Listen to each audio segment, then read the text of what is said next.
ഇന്നത്തെ വ്ളോഗിലേക്ക് സ്വാഗതം. എല്ലാവരും സുഖമായിട്ടിരിക്കുന്നു.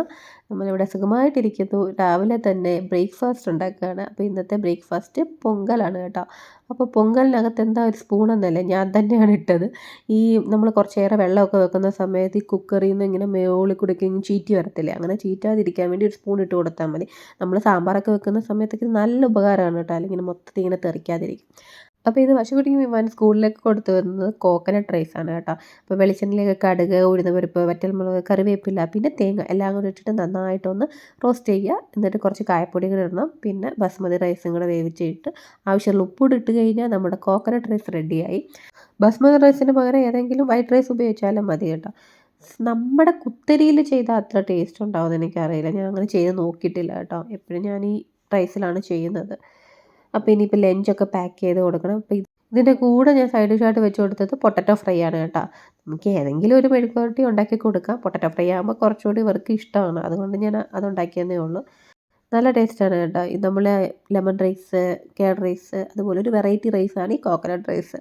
അങ്ങനെ രാവിലത്തെ പരിപാടിയൊക്കെ കഴിഞ്ഞു. ഉച്ചക്കത്തെ കഴിഞ്ഞെന്ന് പറയാം. ഇനിയിപ്പോൾ മൊത്തത്തിൽ പെട്ടെന്നൊന്ന് അടിച്ച് വാരി ക്ലീൻ ചെയ്തിടണം. അതുകൂടെ കഴിഞ്ഞിട്ട് വേണം എനിക്കിനി ജിമ്മിലേക്ക് പോകാൻ. വീടിനകത്ത് ഹീറ്റർ ഉണ്ടെങ്കിലും ഇങ്ങനെ പുതച്ചിങ്ങനെ ഇരിക്കുമ്പോൾ ഒരു പ്രത്യേക സുഖമാണ് കേട്ടോ. അതുകൊണ്ടാണ് ഉള്ള ബെഡ്ഷീറ്റ് എല്ലാം ഈ സോഫയിൽ വന്നിരിക്കുന്നത്. ദിവസം രാവിലെ ഇതൊക്കെ തന്നെ പണി. ക്ലീൻ ചെയ്യുക, വീണ്ടും എടുത്ത് അതുപോലെ വെക്കുക, വീണ്ടും അവർ വന്ന് നിരത്തുക. ഇതൊക്കെ തന്നെ നമ്മുടെ ഡെയിലി റുട്ടീനും കാര്യങ്ങളും ഒക്കെ. അങ്ങനെ വിവാൻകുട്ടി സ്കൂളിൽ പോകാൻ റെഡിയായി വന്നിട്ടുണ്ട്. അവന് പൊങ്കൽ ഇഷ്ടമല്ലാത്തത് കൊണ്ട് ആദ്യം കുറച്ച് മടിച്ച് കഴിക്കാൻ, പിന്നെ ഞാൻ വാരിത്തരാമെന്നൊക്കെ പറഞ്ഞ് അങ്ങനെ വാരി കൊടുത്തുകൊണ്ടിരിക്കുകയാണ്. പൊങ്കലിനോട് ഇന്ന് ചട്നിയായിരുന്നു കേട്ടോ, സാമ്പാറൊന്നും വെച്ചിട്ടുണ്ടായിരുന്നില്ല.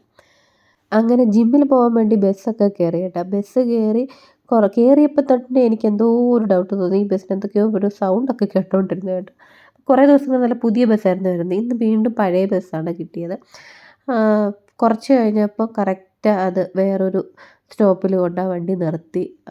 ഭയങ്കര സൗണ്ടൊക്കെ കേൾക്കുന്നുണ്ട്, സേഫ്റ്റി ഇഷ്യൂ എന്നൊക്കെ പറഞ്ഞിട്ട് അവരവിടെ നിർത്തിയിട്ടു. ലാസ്റ്റ് ഞങ്ങളോട് പറഞ്ഞ് ഇറങ്ങിക്കോളാം, അടുത്ത ബസ്സിന് പൊക്കോളാൻ പറഞ്ഞു. എന്നിട്ട് ഡ്രൈവർ ഈ ബസ് എടുത്തുകൊണ്ട് പോയി കേട്ടോ. ഇപ്പോൾ ഇനി വേറൊരു ഫസ്റ്റ് ബസ് എന്ന് പറയുന്ന ഒരു ബസ്സുണ്ട്. ആ ബസ്സിൽ ബാക്കിയുള്ളവരൊക്കെ കയറിപ്പോയി കേട്ടോ. ഞാൻ എടുത്തിരുന്ന സ്റ്റേജ് കോച്ച് ബസ്സിൻ്റെ വൺ ഡേ പാസ്സായിരുന്നു.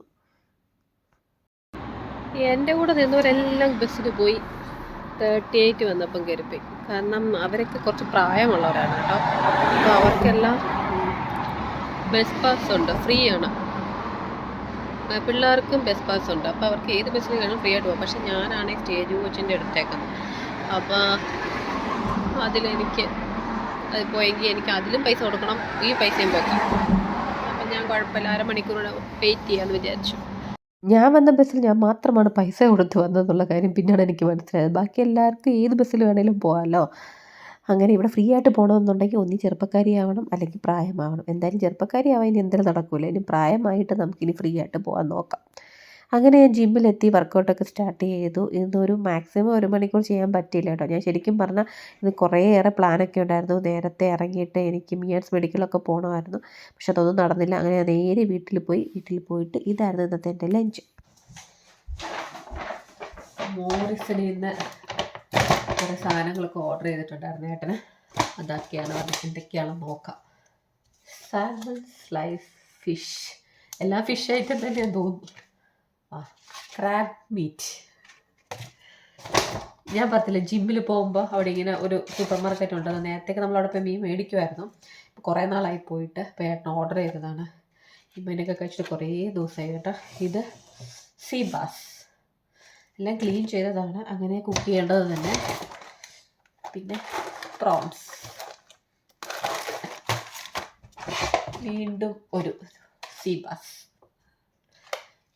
പിന്നെ നമ്മൾ സാധാരണ എപ്പോഴും മേടിക്കുമല്ലോ ഇതുണ്ടല്ലോ, ഈ മീൻകറി വെക്കാനുള്ള നമ്മുടെ മാക്കറൽ ഫില്ലറ്റ്. ഞാൻ മോറിസൻ്റെ ഉപയോഗിച്ചിട്ടില്ല, എപ്പോഴും M&Sൻ്റെയാണ് വാങ്ങുന്നത്. ഇനി ഇതൊന്ന് വെച്ച് നോക്കണം എങ്ങനെ ടേസ്റ്റ്. ഇതും ടൊമാറ്റോ സോസ്. ഇത് പിന്നെ സ്പൈസി ടൊമാറ്റോ സോസ് എന്ന് എഴുതിയിട്ടുണ്ട്, പക്ഷേ അത് സ്പൈസി എന്ന് എഴുതിയിട്ടില്ലായിരുന്നു. ഇത് കുറച്ച് എരിവുള്ളതാണെന്ന് തോന്നുന്നു. അപ്പോൾ നമുക്ക് മുളക് പൊടിയൊക്കെ നോക്കിയിട്ടാൽ മതി. അപ്പോൾ ഇത്ര ഐറ്റമാണ് മേടിച്ചത്. എല്ലാം ക്ലീൻ ചെയ്തതായതുകൊണ്ട് അങ്ങനെ എടുക്കുക, മസാല പുരട്ടുക, ഫ്രൈ ചെയ്യുക, കഴിക്കുക. പിന്നെ എല്ലാത്തിനെയും ഫ്രിഡ്ജിനകത്തോട്ട് വെക്കാം. ഇതിൽ ഏതാണ് ചേട്ടൻ ഇന്ന് എടുക്കാൻ പറയുന്നത് എനിക്കറിയില്ല. ഇനി വൈകിട്ട് വന്നിട്ട് ചോദിച്ചിട്ട് അതിനനുസരിച്ച് മാരിനേറ്റ് ചെയ്തിട്ട് ഫ്രൈ ചെയ്യാം.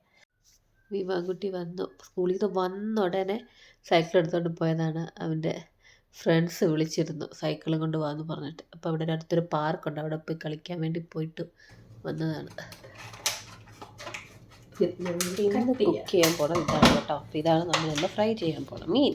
ഏട്ടൻ ഫോൺ ചെയ്ത് പറഞ്ഞു ഇത് സീ ബാസ് നേരത്തെ തന്നെ മാരിനേറ്റ് ചെയ്ത്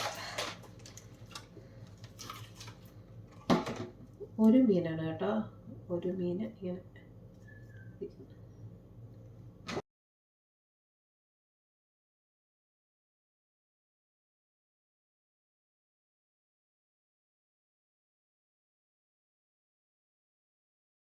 ഇനി മീനെല്ലാം ഒന്ന് പുരട്ടി വെക്കണം. അപ്പോൾ ഇന്ന് ഞാൻ നമ്മുടെ ഫിഷ് മസാലയും കുറച്ച് എരിവിന് വേണ്ടി കുറച്ച് മുളക് പൊടി, ഉപ്പ്, നാരങ്ങാനീര് ഇതെല്ലാം കൂടി ഇട്ടിട്ടാണ് ഒന്ന് മസാല റെഡിയാക്കുന്നത്. ഫിഷ് മസാല ഞാൻ അങ്ങനെ എപ്പോഴൊന്നും ചേർക്കാറില്ല. സാധാരണ കുരുമുളക് പൊടി അതൊക്കെയാണ് ചേർക്കുന്നത്. ആദ്യം ഞാൻ കുറച്ച് നേരം തൊലി ഉരിക്കാൻ നോക്കിയിട്ട് തൊലി ഉരിക്കുന്ന സമയത്ത് ആ ഒരു ദശയോടുകൂടി വരുന്നുണ്ടായിരുന്നു. പിന്നെ ഞാൻ ആ പ്ലാൻ അങ്ങ് ഉപേക്ഷിച്ചു. തൊലിയോടുകൂടി ഞാൻ പുരട്ടി വെക്കാമെന്ന് വിചാരിച്ചു. അങ്ങനെ ഫിഷൊക്കെ മാരിനേറ്റൊക്കെ ചെയ്തതിന് ശേഷം ഞാൻ വീണ്ടും റെഡിയായിട്ട് നമ്മുടെ മിയാഡ്സ് മെഡിക്കലിലേക്ക് പോകണം കേട്ടോ. ഈ സ്പ്രിംഗ് സീസൺ തുടങ്ങിയത് കൊണ്ട് ഇവിടെ റോഡിലൊക്കെ ചെടി നടാനൊക്കെ ആൾക്കാർ തുടങ്ങിയിട്ടുണ്ട് കേട്ടോ. ഇത് കൗൺസിലിൽ നിന്ന് ഇവിടെ നടന്നാണെന്ന് എനിക്ക് തോന്നുന്നത്. ലാസ്റ്റ് ടൈം പുള്ളിക്കാരനായിരുന്നു ഇവിടെയൊക്കെ നട്ടുകൊണ്ടിരുന്നത്. ഇനി എല്ലാ മണ്ണിനെയൊക്കെ ഒന്ന് ഇളക്കി റെഡിയാക്കി പുതിയ പുതിയ ചെടികളും പിന്നെ പഴയ ചെടിയൊക്കെ ഇങ്ങനെ വളർന്നു വരും. ഇനിയിപ്പോൾ മൊത്തം ആ സൈഡ് മൊത്തം ഇനി പൂക്കളായിരിക്കും. അങ്ങനെ ഞാൻ ഹോസ്പിറ്റലിൽ പോയി പ്രിസ്ക്രിപ്ഷനൊക്കെ വാങ്ങിയിട്ട് ഞാൻ ബൂട്ട്സിൽ കൊണ്ടുപോയി കൊടുത്തു കേട്ടോ. അപ്പോൾ അവരൊരു 10-20 മിനിറ്റ് വെയിറ്റ് ചെയ്യാൻ പറഞ്ഞു. ആ സമയത്ത് ചുമ്മാ ഇങ്ങനെ ബൂട്ട്സിൽ നോക്കിക്കൊണ്ട് നടന്നതാണ്. അപ്പോഴാണ് ഈ ഒരു വിറ്റാമിൻ സിയുടെ ഒരു ഐ മാസ്ക് കണ്ടത്. ഐ ജെല്ല് ഞാൻ എടുത്തില്ല. ഞാൻ ഒരു മാസ്ക് മാത്രം മേടിച്ചു. എൻ്റെ കണ്ണിന് ചുറ്റും നല്ല കറുപ്പാണ് കേട്ടോ. നേരത്തെയൊക്കെ പൊട്ടറ്റോ ഒക്കെ അരച്ച് തേക്കുമായിരുന്നു കേട്ടോ. ഇപ്പോൾ ഭയങ്കര മടിയാണ് അതൊക്കെ തേക്കാൻ. പൊട്ടറ്റോ അതുപോലെ തന്നെ ആലോവേര ജെല്ലും വിറ്റാമിൻ ഇ ക്യാപ്സൂളുണ്ടല്ലോ അതും കൂടെയൊക്കെ മിക്സ് ചെയ്തൊക്കെ തേച്ചാൽ നല്ലതാണെന്നാണ് പറയണത്. അതൊക്കെ നമ്മൾ 1-2 ദിവസം ചെയ്യും, പിന്നെ അങ്ങ് മറന്നു പോകും. ഇത് ഒരെണ്ണം മേടിച്ചാൽ ഒറ്റ ദിവസത്തിലൊന്നും മാറത്തൊന്നുമില്ല കേട്ടോ. അവർ പറയുന്ന ഒരു 14 ഡേയ്സ് ഉപയോഗിച്ചാൽ തന്നെ നല്ല ചേഞ്ചസ് ഉണ്ടാകുമെന്നാണ്. ഞാൻ ചുമ്മാ അത് എങ്ങനെയാണ് ഇരിക്കുന്നതെന്ന് അറിയാൻ വേണ്ടി ഒന്ന് വാങ്ങിയെന്നേ ഉള്ളൂ. ഞാൻ വിചാരിച്ചാൽ കവറിൽ ഒരു 2-3 എണ്ണയിൽ കാണുമെന്ന്. പക്ഷെ അത് ഒരു പേരേ ഉള്ളായിരുന്നു 2 കണ്ണിൽ വെക്കാൻ. ഒറ്റ പ്രാവശ്യത്തെ യൂസായിരുന്നു കേട്ടോ. അങ്ങനെ ഞാൻ കുറച്ച് നേരമൊക്കെ വെച്ച് പിന്നെ ലാസ്റ്റിൽ അവർ മസാജൊക്കെ ചെയ്യണമെന്ന് പറഞ്ഞിട്ടുണ്ടായിരുന്നു. അങ്ങനെ ഒരു 5 മിനിറ്റ് മസാജൊക്കെ ചെയ്ത് കൊടുത്ത് പിന്നെ മുഖമൊക്കെ പോയി കഴുകി. അപ്പോൾ ഇന്നത്തെ വീഡിയോ ഇത്രയേ ഉള്ളൂ. ഇഷ്ടപ്പെടുവാണെങ്കിൽ ലൈക്ക് ചെയ്യുക, ഷെയർ ചെയ്യുക, അതുപോലെ തന്നെ സബ്സ്ക്രൈബ് ചെയ്യാത്ത കൂട്ടുകാർ സബ്സ്ക്രൈബ് ചെയ്തൊന്ന് സപ്പോർട്ടും കൂടെ ചെയ്യണേ.